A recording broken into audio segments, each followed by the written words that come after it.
to be here. This is my first time in Spain. Muy bien.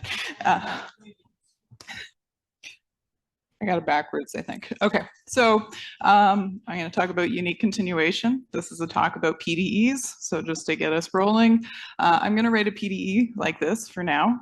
P is some partial differential operator. I'm going to plant some seeds really soon about how I want you to think about these. Omega, a subset of Rn, and U is our solution. So some examples to keep in mind, maybe the D-bar operator. In this case, we have to restrict ourselves to n equals 2, and we identify the plane in R2 with the complex plane. Maybe the Laplace operator, another elliptic operator. Maybe I introduce some reasonably nice potential function V, and we look at what I will call the classical Schrodinger operator. Or we can soup it up a little, introduce a variable coefficient operator that is bounded and elliptic, standard assumptions. And I'll take W and V to be in some Lebesgue spaces for appropriate choices of P and Q. So that's sort of like the end point. This is as hard as I can make these operators. So what is the unique continuation property? It says the following. If I have a PDE and I have a solution, and there exists a, so if I have a domain, omega, and I have a subset, some open subset inside, and I know that my solution vanishes there, then this forces the solution to be trivial throughout the entire domain. So if I have a PDE that always does that, I say that it has the unique continuation property or the UCP. So some examples of equations with the UCP. Holomorphic functions have the UCP. We have students in the room. Anybody want to tell me why?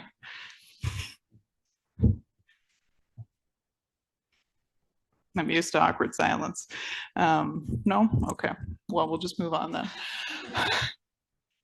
They're analytic. So if they vanish in an open set, they vanish identically. Harmonic functions for the same reasons. And if I assume that my coefficient A and my potential function V, if I assume that those are also analytic by regularity, my solution inherits analyticity, and I again get the unique continuation property for this PDE. Okay, I think that asking for a solution to vanish on an open set is kind of a lot. So we have the strong unique continuation property, which the purple is the replacement of the previous statement. So again, we have a PDE. We say it has the strong unique continuation property. If whenever we have a solution, and this time, instead of having an open set where it vanishes identically, I'll say that there's a point in the domain at which the solution vanishes to infinite order.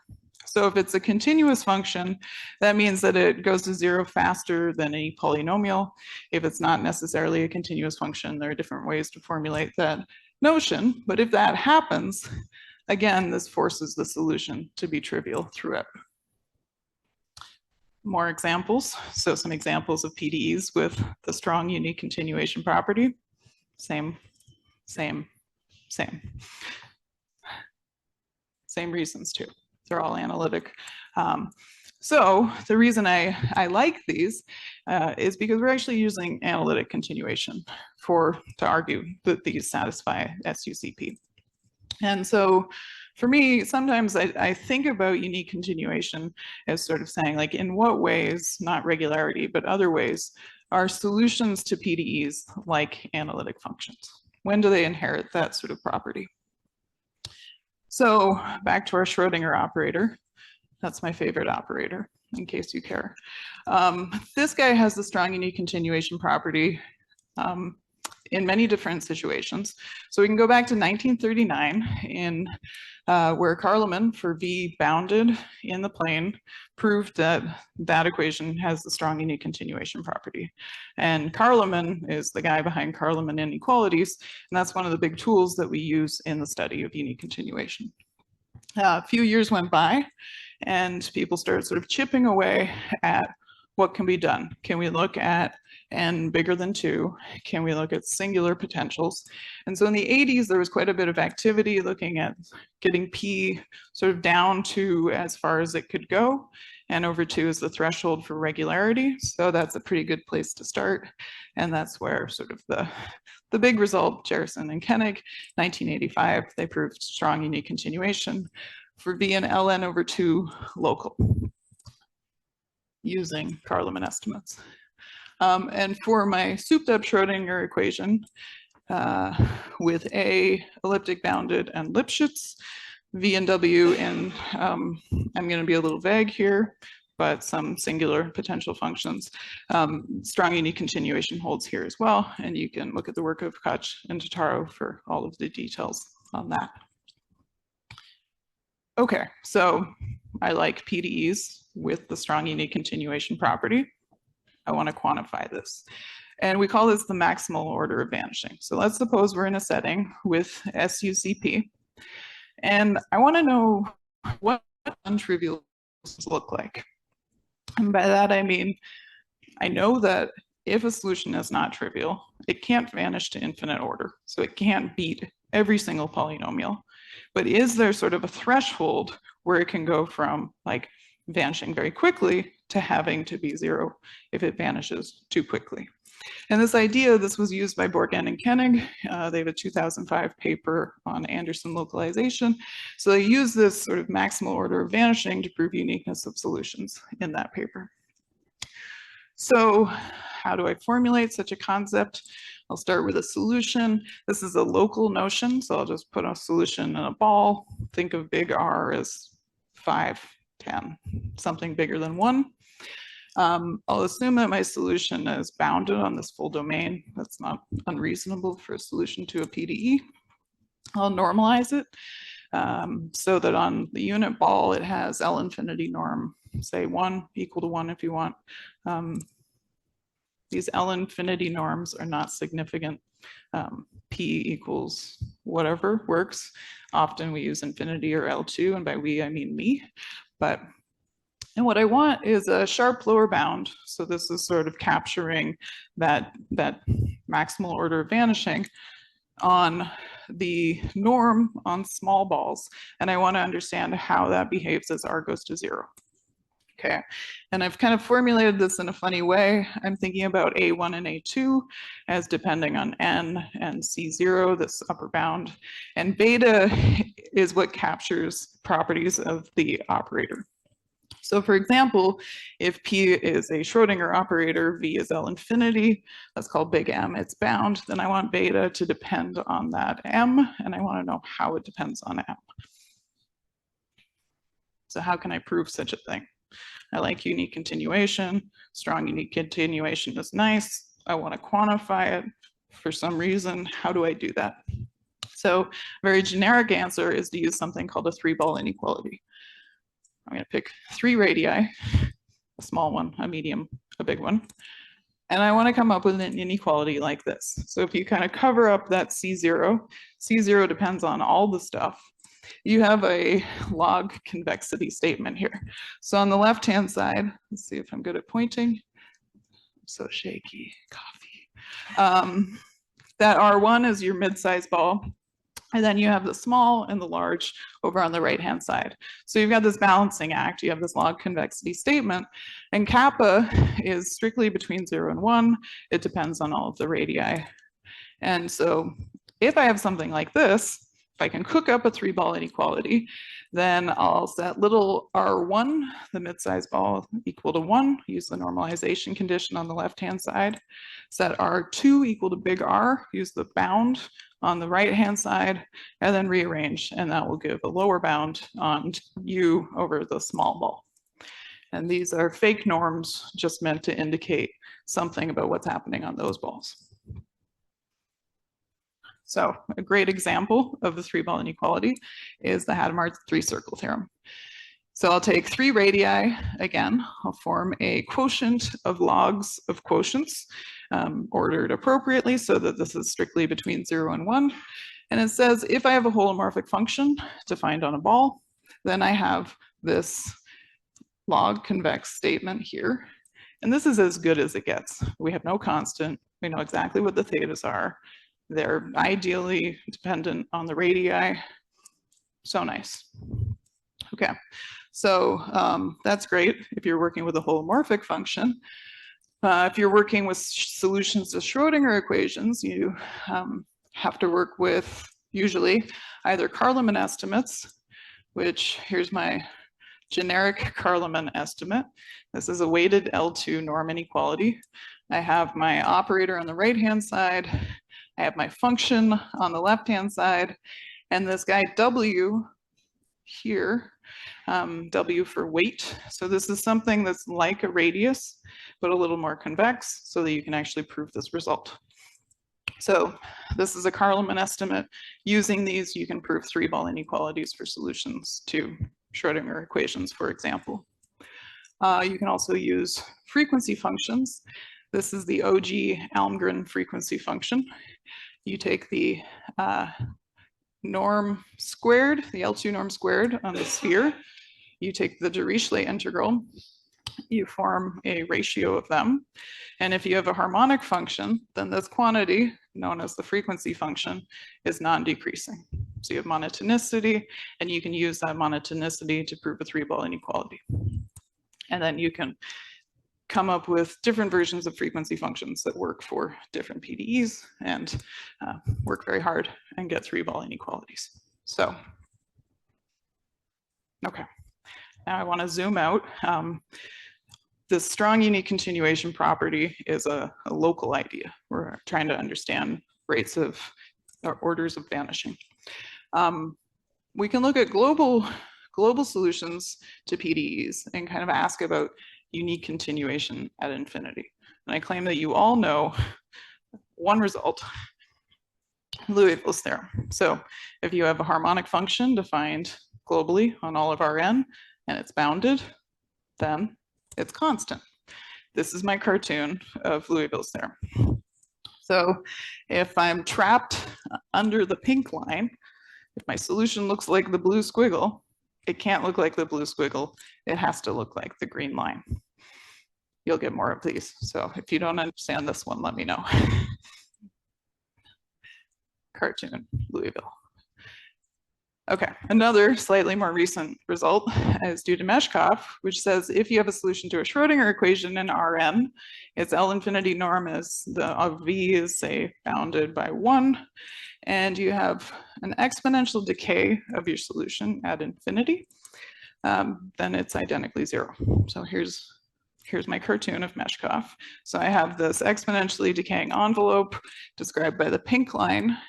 And it says if I have some solution that's sort of trapped in there, is trivial. So, and this is an example of a qualitative unique continuation result at infinity. Can I quantify these? Can I make these optimal? Yes.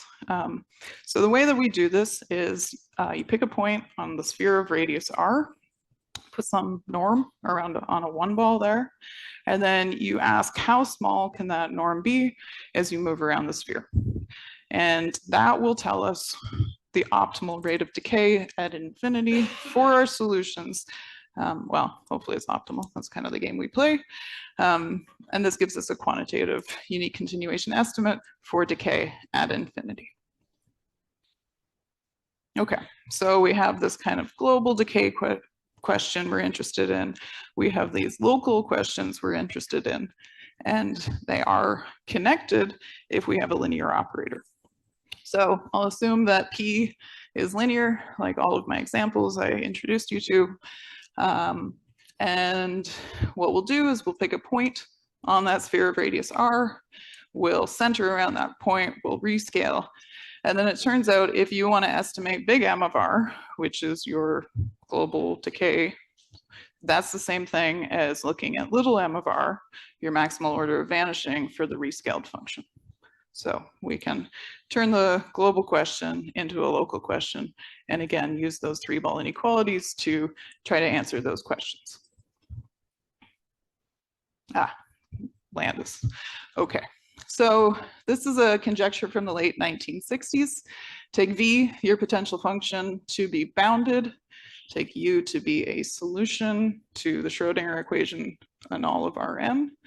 And the conjecture asks, if U decays exponentially with a power 1 plus, which means 1 plus epsilon for any choice of epsilon, then is U identically equal to 0?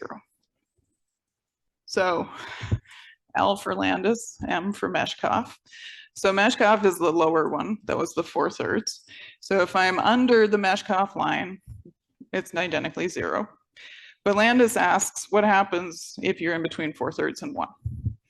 Does that necessarily mean that you're working with a trivial solution?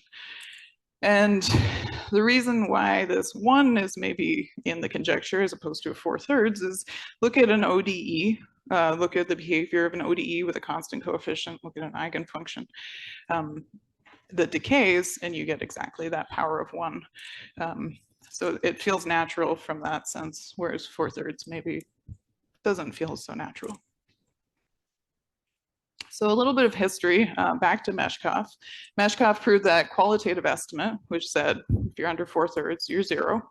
He also constructed examples. So he came up with functions U and V, complex valued in the plane that satisfy the Schrodinger equation and have that 4/3 decay. Borgan and Koenig, they quantified this result. So that big M of R, that comes from them.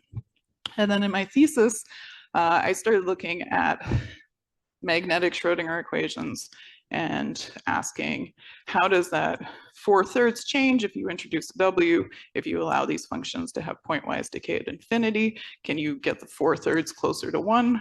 And you can if you make them decay quickly, but that's not what Landis wanted. And then with Zhu Zhu, we started looking at singular potentials and asking sort of what are the rates of decay, what are the orders of vanishing for those kinds of Schrodinger equations. But what about the real valued setting? So this construction of Meshkov is complex valued. I spent some time in my grad school trying to make it not, and I failed. Carleman estimates, so everything on the previous slide was proved using Carleman estimates. There are ways to prove a number of those results with frequency functions, but those techniques don't really see the difference between real and complex values. So we can't really split those apart. And maybe a more compelling reason, if you look at the work of Donnelly-Pfefferman from the late 80s, early 90s, they were looking at eigenfunctions of Laplace-Beltrami operators on Riemannian manifolds. And they got this estimate, little m of r is our order of vanishing, with a square root of lambda up here, but the result of Borgan and Koenig would give a lambda to the 2/3. So there's this improvement for eigenfunctions, even with variable coefficient operators. So sort of makes you think perhaps it can be improved in the real valued setting. And then also Koenig wrote it in a survey paper. He said, can you do it? Can you get it down to 1? And then I got to Chicago in 2008. And so this is my white whale. Okay, in 2015, Koenig, Louis Sylvester, and Jinan Wang proved the following. So this was a huge step forward in this real valued planar setting. So they take a V real valued, bounded, almost everywhere non-negative. Take a W, so a vector field, which is also in L infinity, and let U be a solution to either formulation of a magnetic Schrodinger equation. You've got sort of this bounded condition and a normalization condition. And then this is their quantitative unique continuation at infinity result. There's a 1 here. I mean, there isn't, but there is. So this looks like Landis, except for this. So almost Landis. I like this result a lot, as you'll hear. After that result, and I'll show you a little bit about the techniques, we took the techniques and started running. They're really neat. So Janan and Carlos, they looked at drift equations. So ignoring the V, allow W to be singular. They proved estimates there. And then I came in, we started thinking about variable coefficients. We started thinking about singular lower order terms. We still had all these conditions on signs that made life difficult. We started chipping away at what we could do with the negative part of the potential. So if we made it like really rapidly decaying, we could handle that. If we made it less rapidly decaying, we could handle that. We kind of used some modified vector type techniques to look at drift equations where the potential was complex valued, but we asked that its imaginary part be very small. And then in 2020, this paper of Loganov, Melnikova, Nadarashvili, and Nazarov appeared on the archive where they proved Landis for real valued equations in the plane, except that they told Carlos in 2018 that they had it. So, and then it got published in 2025. So I've had to change all my 20s to 25s, but in case you're wondering about the order of events, this is why. So, and I'll write it in the way that they have it in their paper. They have a real solution to a Schrodinger equation on some large ball. V is real, V is bounded, V is not assumed to have any sign conditions, some normalization boundedness condition, and boom, there it is. They don't call it big M of R, but the point is that there is a power of 1 on that R, and apparently that log to the 3/2 is sharp. We won't say much about that, but this is Landis. So here's what I want to do for the next little while. I want to tell you a little bit about the ideas of Koenig, Sylvester, and Wong. Then say a little bit about how those were adapted to deal with the dropping the assumption that V is non-negative. I'll say, I mean, there are a number of papers that have started using these ideas from the proof of Landis, and then questions, ongoing work, ideas for things to think about this week. Okay, so Koenig, Sylvester, Wong, as I have alluded to, they use this linearity. They turn the global problem into a local problem. So, and just to not have too many things floating around, I'm gonna set W equal to 0. So we'll work in a ball of radius 2. The rescaling changes the norm of V. V is still assumed to be non-negative. You've got a solution to a Schrodinger equation. The bound changes, the norm changes, and the idea is to prove this maximal order of vanishing estimate. So how do we do that? 3-ball inequalities. Okay, frequency functions, Carl-Limit estimates. These only give us sharp estimates when we're working with complex valued solutions, complex valued operators. So we need something new.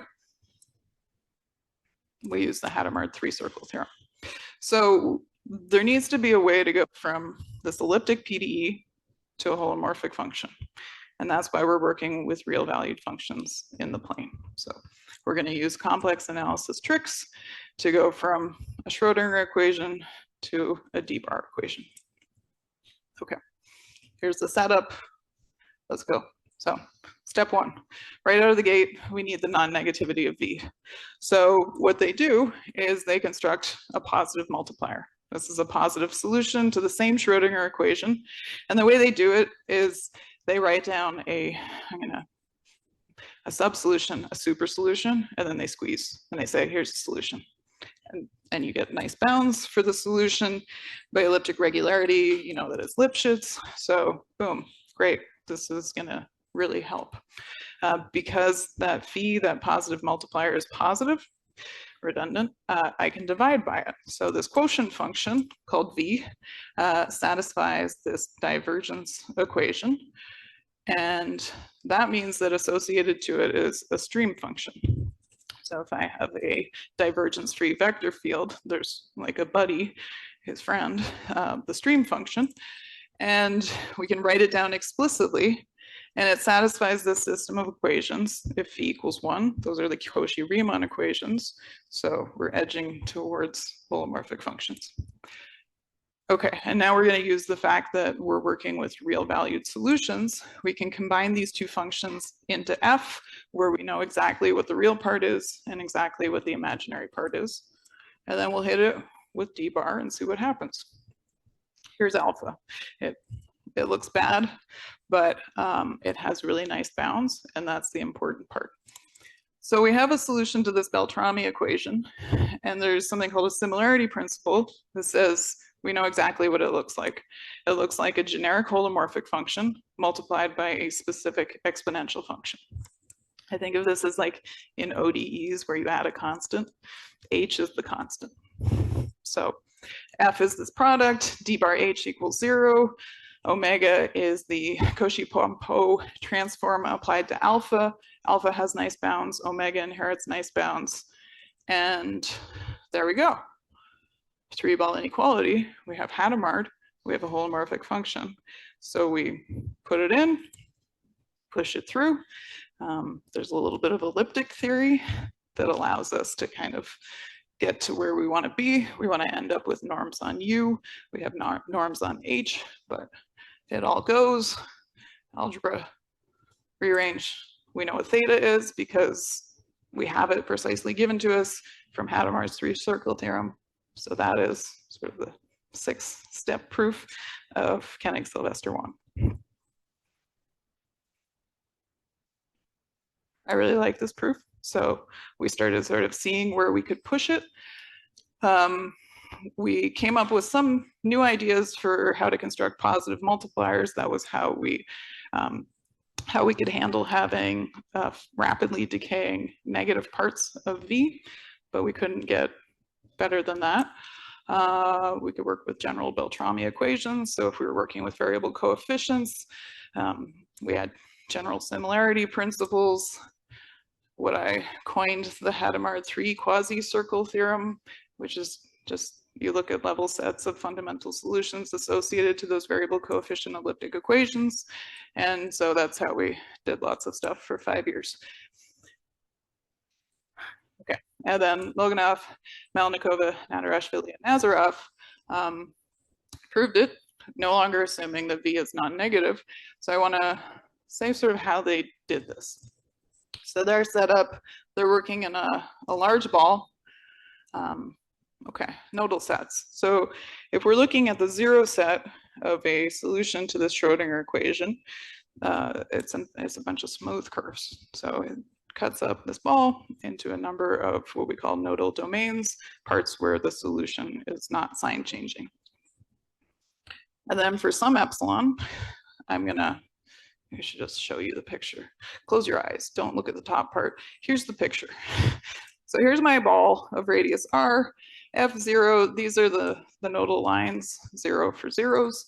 And then f1, these are a bunch of balls that are going to be put away from the boundary of big R, the boundary of the ball, V sub R, away from the nodal set and away from each other, but not so far away. So the idea is that anywhere in the domain is this blue etched part, you don't have to travel too far to get to a boundary. Okay, so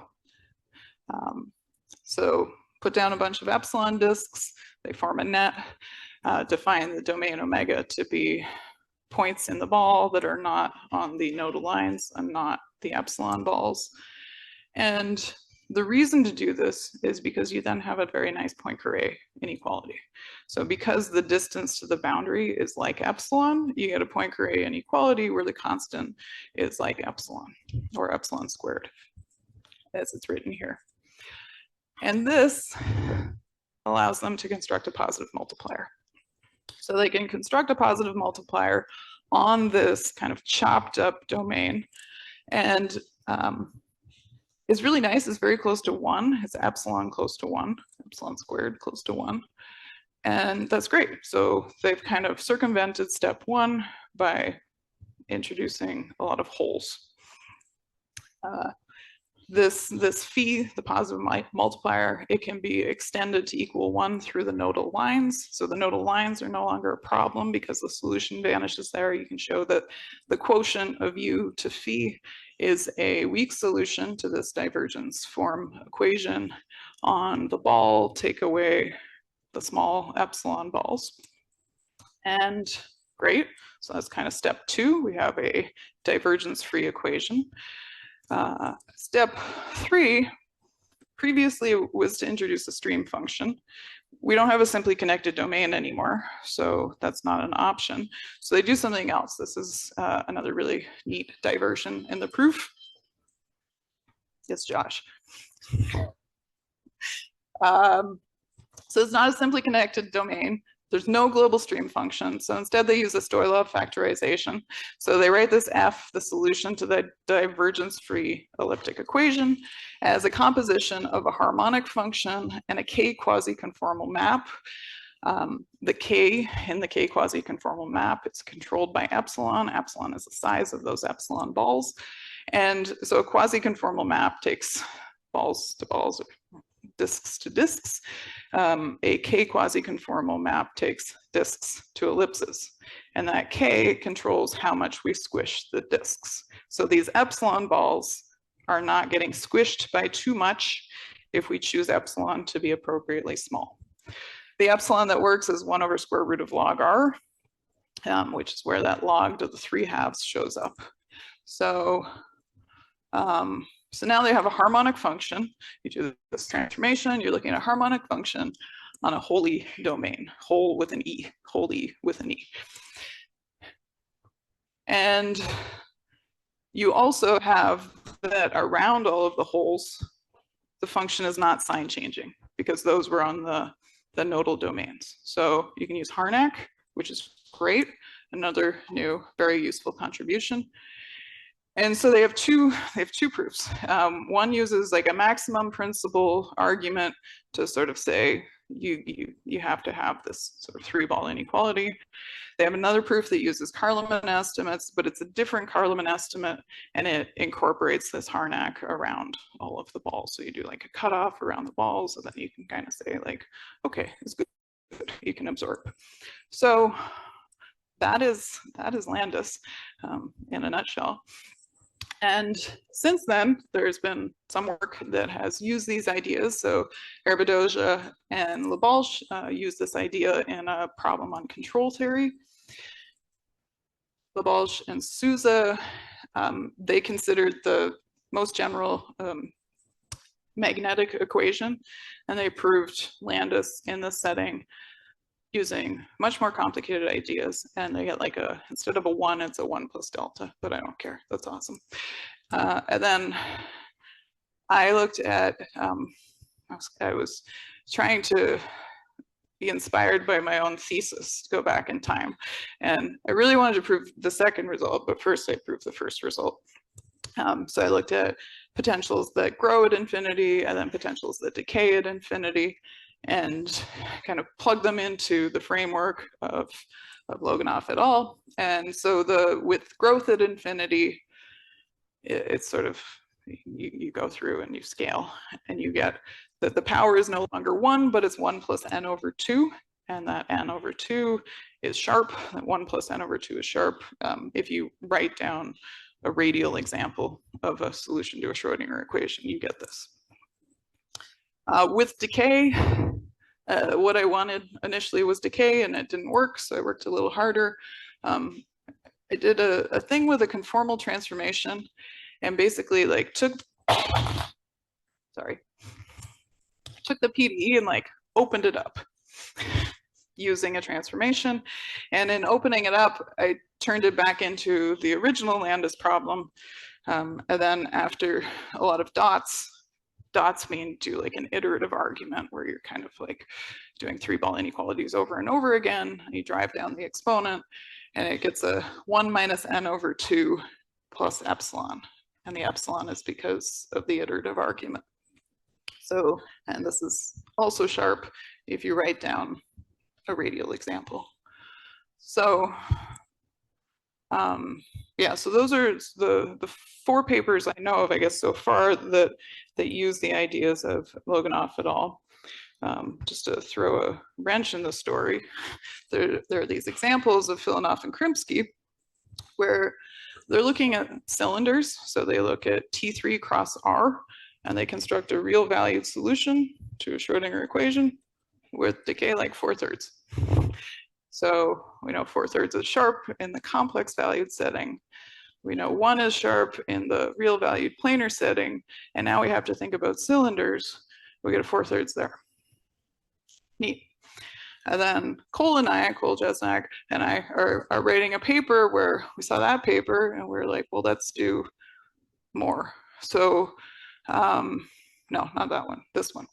So Krimsky, Loganoff, and Pagano, they showed that if you have, they constructed examples of solutions to Schrodinger equations where with a coefficient matrix. And if the coefficient matrix is symmetric, elliptic, bounded, and has bounded gradient at infinity, then you have super exponential decay. So it's like horribly breaking unique continuation at infinity. And then what we did is we extended from bounded to having some sort of decay. And the optimal decay on the gradient of A is like 1/t at infinity. And so really compactifying our work, but you can kind of get an endpoint case. And with all of these examples, we also have quantitative results. So the point of this slide is that cylinders are weird and variable coefficients are weird. And there's so many questions that we could kind of ask to fill in all of these holes where we don't know what's happening. And so yes, variable coefficients, like the work that Cole and I have is we have sharp examples for cylinders. So we have these 3-dimensional cylinders. There's a 4/3 example with a 4-dimensional cylinder. There are things in between. I always like thinking about singular potentials. So V and LP for P not equal to infinity. With Carleman estimates, you have to use hard Carleman estimates. And I don't think that the results there are sharp. So I wonder what else can be done in that case. Blah, blah, blah. Oh, oh. What do we do in higher dimensions? That's the thing I thought a lot about. Like if we're in n equals 3, we don't have complex analysis anymore. At one point I wondered if I could do complex analysis in many variables or look at like Clifford algebras. So that didn't work for me, but so those are some open questions, and that's what Montana looks like. Thank you.